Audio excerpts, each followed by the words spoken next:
Howdy everyone. During the PlayStation 5 Future of Gaming event in 2020, Square Enix unveiled the debut title from their new studio, Luminous Productions.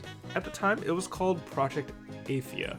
It looked intriguing. It seemed like it had the potential to be this great action RPG with Titanfall-like parkour thrown in.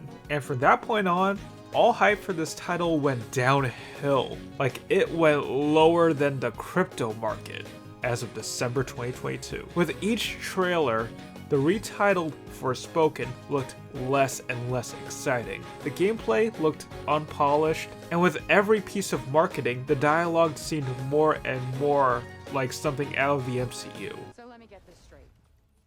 I'm somewhere that's not what I would call Earth.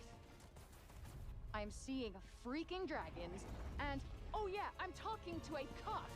Fricking dragons. You hear that? Fricking dragons! This is the Dragon Tales reboot you've all been waiting for. Well, after 2 delays, Forspoken is finally set to release January 24th, 2023.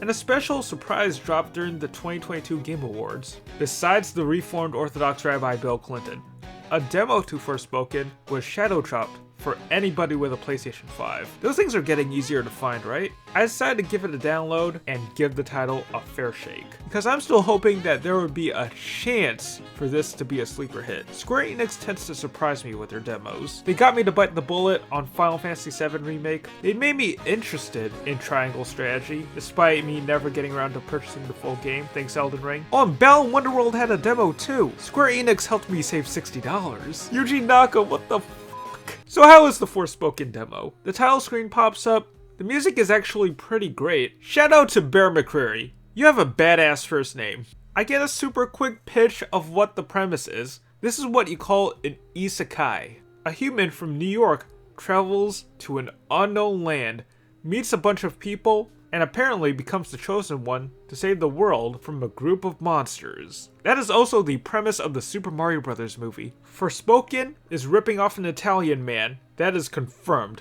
I'm surprised Nintendo didn't hit Square Enix with a lawsuit. So I begin the tutorial, and off the bat, there are some weird ass controls. Frey has a set of attacks and spells that can either be long or short range. Here's the problem with that. The tutorial states that to switch between long and short range abilities, I have to go through this tedious process of holding down the R and L1 buttons and moving the control stick around. It really just slows down the pacing of what could have been a game with phenomenal and fast-paced combat. And overall, the fights are pretty basic. This may be because I'm trying out the demo right after playing a ton of God of War Ragnarok, which I still need to finish, but this is not really anything that's too mind-blowing. Oh, and about partway through the demo, I realized that I could just use the D-pad to switch between long and short range attacks. Why the f didn't this tutorial explain that in the first place? It's much easier than where the f this is. And I get that this is just a demo, but so far the open world feels so barren. All I've seen is a seemingly blank field full of generic creatures and map markers to run to. Parkour is supposed to be a big part of the game, and it seems like an interesting way to traverse the land, but I'm noticing there aren't enough opportunities to jump, wall run, or do any other fun tricks. Michael Scott would be disappointed. Hopefully in the full game there are towns, different environments, and other characters to interact with. Oh, and the writing. Oh my god, that was insane. Reasonably impressive, I suppose. Reasonably? Kiss my ass.